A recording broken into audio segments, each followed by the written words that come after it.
Good day, everyone. I have been reading your comments and I've seen all of you out there saying you've got to try a Smoothstar. Mark, try a Smoothstar. It's the most surfiest feeling board you're going to try.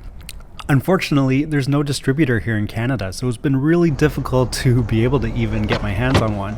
Well, thanks to Steve from SurfSkate Love, who lent me his, I was finally able to get that done for you guys. So today, we're going to be bringing you a review of the Smoothstar Manta Ray SurfSkate. I really like making trick tutorials and review videos like this one. So after you finish this Smoothstar review, you could do me a huge favor by checking out my movie Unconventional. It's all about surf skating. It's got great music, great skating. If you haven't seen it left, go check it out. And it would do me a huge favor if you could click that like button to help get it supported so more people can see it. Now with that, let's get back to the review. I'm going to admit to some bias right up front. I have always disliked the way that Smoothstar surf skates look. They've got that really long nose, kind of the weird profile that's almost like a potato chip with the curl on the sides. They got that straight, squared back tail.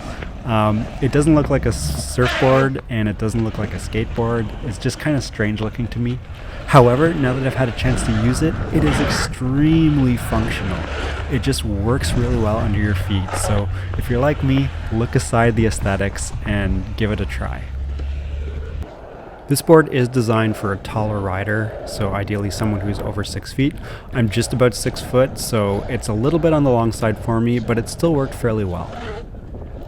The deck has a ton of concave, which, as you know, I love. I find it super functional when you're really at full stretch in a slide or something.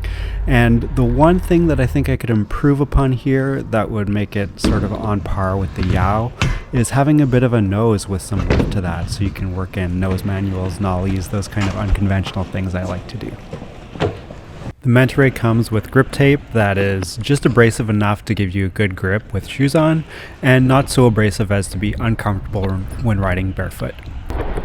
Now Steve, who lent me this board to do the review, gave me authorization to ride it as hard as I would my own, and I did exactly that. I put it through some tests, and the board has withstood a lot of hits without any chips, without too much damage to show for it, so it's quite durable, this deck. Smoothstar market their surf skates as surf trainers, so they're mainly designed to be able to feel like you're surfing on a wave. And to an extent, I think these do feel very surfy, more so than the C7, but not all that different from the YOW Meraki system. When I compare them, I feel like the YOW Meraki system is a little bit more divey, it's been described by some, so you can really get it onto the rail a lot more easily, but it can also jackknife more easily if you get your weight too far forward. The Smoothstar, it doesn't feel as much like you're getting it onto the rail, but it's a little bit looser in rotating side to side, so it feels loose in that way. The CARVER C7 rotates side to side, similar to the Smoothstar and to the YOW, but it's harder to get it onto its rail. So I've never actually been able to jackknife it, which is maybe a good thing for stability, but you don't get the ability to lean into turns as much. I'm a huge fan of the wheels that came on the Manta Ray. These ones are a little bit harder than the standard types of wheels that come on completes for other surf skate manufacturers. I believe these are 84A, whereas others tend to use either a 78 or an 80A gerometer wheel. So I found these slide like a dream, but they still don't really sacrifice a lot in terms of grip. So you can get good grip for pumping, but when you want to do a nice fin release style slide in the park, it just works like a dream. With all the hype surrounding the Smoothstar and how everyone was telling me that these are the surfiest feeling surf skate trucks, I'll have to say there was high expectations, and it wasn't really blowing me out of the water in terms of difference from the YOW Meraki. That said, they perform extremely well, and I would say quite similar. So it wasn't that they were head and shoulders above the YOW Meraki, which is what some of the hype had led me to believe. But it was similar, it pumps very fluid. I felt that this was a little bit smoother in its side-to-side rotation. So you could pump on flat ground really easily, get it started and accelerate quickly. And it felt still stable going at faster speeds, going downhill as well. For pumping and carving, the Manta Ray performed exceptionally well.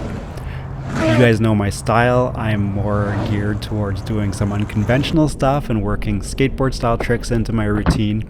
And when it came to those sorts of things, just the sheer size of the board held it back a little bit. I think if I had the opportunity to try the Toledo model, which is a little bit shorter, more compact, that would have really been a better comparison to the YOW Medina Camo, because I found it hard, doing things like 180s, couldn't really do nollies, harder doing flip tricks on this board, but it still was able to do those, just with a little bit more difficulty. Moving on to the Skatepark performance, I wanted to show you guys this clip because this is literally the very first time I used this board. It was at a skatepark in Gananoque, and it was so comfortable just getting on it. I could just rip as soon as I got onto the board. It just felt really good. It did everything as I expected it to. It behaved as I wanted it. Really smooth around the bowls and that, so it's a highly functional skatepark board. Honestly, this really surprised me because typically when I'm riding in the skate park, I like a shorter wheelbase. I like a smaller, snappier board so I can do tighter turns so it'll run around the bowl well. And I didn't find that the length of this or the wheelbase held me back whatsoever. Because the Manta Ray has such a long, wide tail, this is a really good board for learning how to do drop-ins in.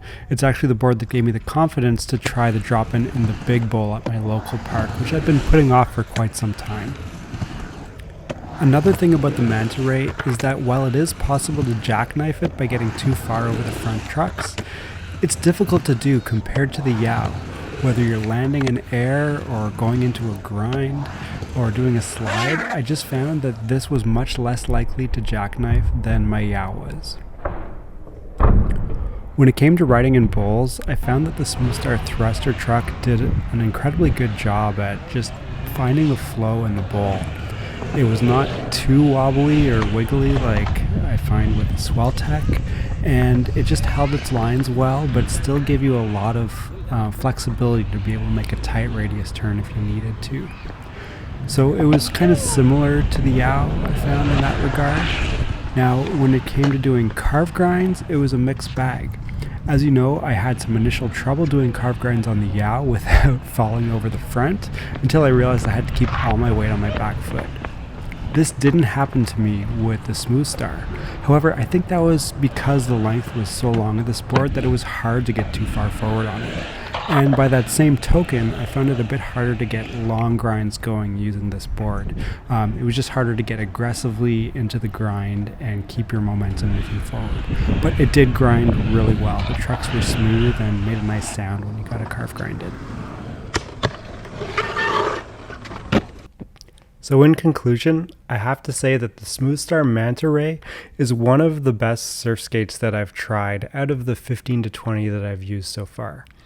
I found it was an incredibly good all-around performer. Whether using it in flat or in skate park, it performed in every environment. And even though it didn't excel in some areas the way the YOW does, it outperformed it in others. So I would put YOW and Smoothstar as kind of a 1A and 1B. I really enjoyed riding both, and if I was only taking two surf skates with me, it would probably be my YOW Medina and the Smoothstar Manta Ray. If you found this review even a tiny bit useful, I would really appreciate you taking the effort to click the like button. I'm going to be honest with you guys, I've put a ton of work into my videos over this past year, and I'm contemplating now whether it's something that I want to continue with or not. I've really enjoyed doing it up until now, and I greatly appreciate all the supportive messages that people have sent. The comments have really lifted my spirits and made me feel like I'm doing something helpful to the community. But at the same time, it's a ton of effort that goes into these for not much return. And, I'm a father, I also have a full-time job, so I've got to consider my priorities and decide if long-term this is something viable for me. Thanks for your understanding, and we will hopefully see you for the next review or the next tutorial.